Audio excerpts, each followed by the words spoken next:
Today we're going to look at standards RI.6.4, RI.7.4, and RI.8.4.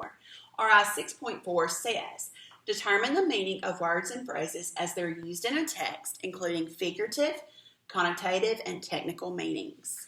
And for 7th grade, it's very similar. It says, determine the meaning of the words and phrases as they're used in a text, including figurative, connotative, and technical meanings. That's the exact same, but you have a step further. Analyze the impact of a specific word choice on meaning and tone. So you have that one extra thing that you're going to have to do.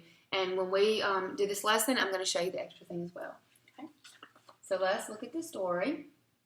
All right, so we're looking at, we have words like literal meaning, figurative meaning. So let's talk about what those two words mean. A literal meaning is just your exact meaning.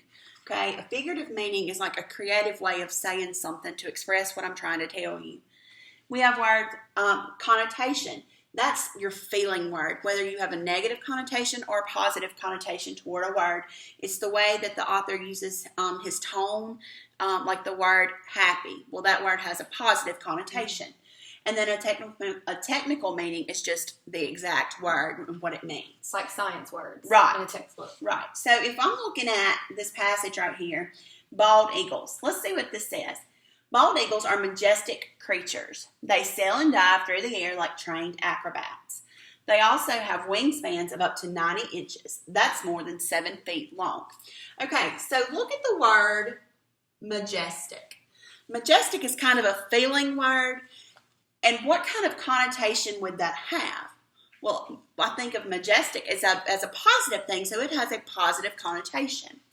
Okay, then if I'm looking at like trained acrobats, trained, that's a positive word, okay? They also have wingspans. That's a science word. That's a technical meaning, okay? And then more than 7 feet long. Those are technical words, all right? So right here, that is a positive. Ms. Swears, you put your positive there. Connotation. It's a feeling word. Right. Okay, I know those definitions. And then these are your technical words, okay? Right here where it said like a trained acrobat.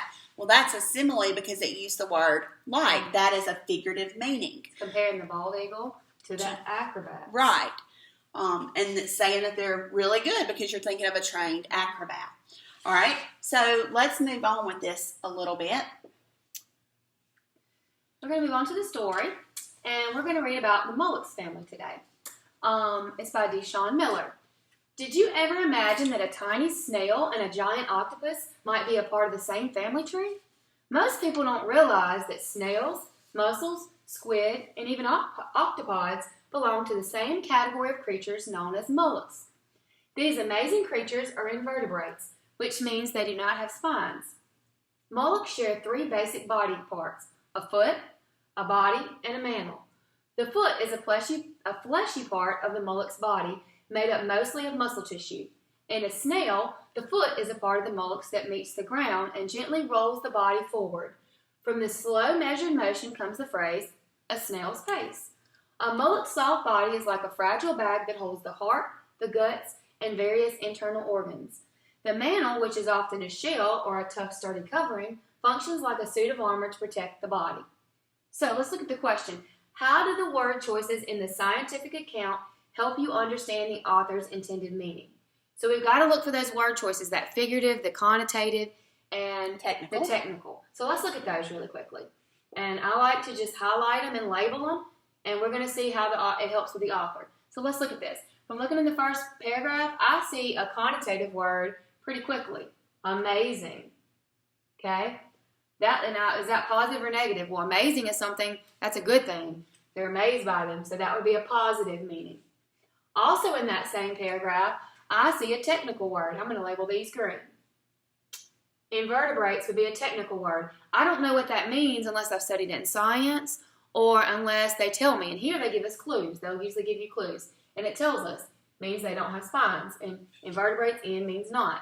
It's an animal without a spine. So we found some technical words. Don't think I see anything figurative there. So let's keep going. If I keep going, I'll notice when I look, let's look right here. A mollusk, I'm going to label this a different color. What color is blue? Soft body is like a fragile bag. Well, that right there is figurative. I see the word like. It's comparing the mollusk's body to a bag, a fragile bag. It's saying that it's like a bag that holds things. The body holds the heart, the guts, and the organs. So that would be figurative. I also see another example. I'll go back on. I see another example of technical, mantle. I don't know what that is unless I studied it. They tell us it's the shell or sturdy covering. Okay. I also see another example of figurative. What color did I do figurative? I think I did the same color, blue. That's up there. Functions like a suit of armor. Well, what functions like a suit of armor? Well, if you read back in the sentence, it's the mantle that functions like a suit of armor. And it has the word like, and the mantle is like a suit of armor to protect it. It makes it hard. It's tough. So we can see that the author is using, like, I know what a suit of armor is, so I know that the mantle is really tough and sturdy. So we see these different examples, and I think you found another one. Which other one did you mention? Well, we have a snail's pace here. That is also a snail's pace. That's a type of figurative language. That would be a idiom. That's right. It's something that you don't take literally. You're not really going at a snail's pace. You probably heard someone say that. It means you're going really, really slow. So we can see by looking at all these words and looking at, this is where the 7th grade the skill is. All these word choices let us know, well, how does the author feel about this topic? Well, amazing.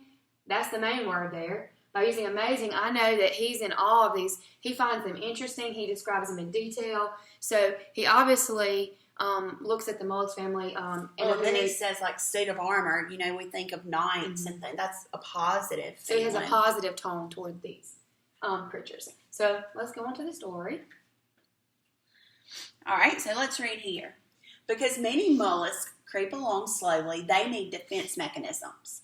Mollusks with shells simply retreat into their body armor to protect themselves from predators. But the blue-ringed octopus, a mollusk found in the South Pacific, defends itself with a bite so fierce it is almost always fatal to humans.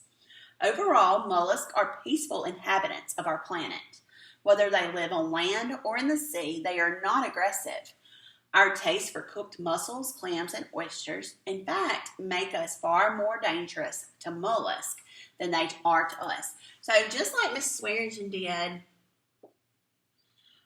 if I'm looking here, I see the word peaceful.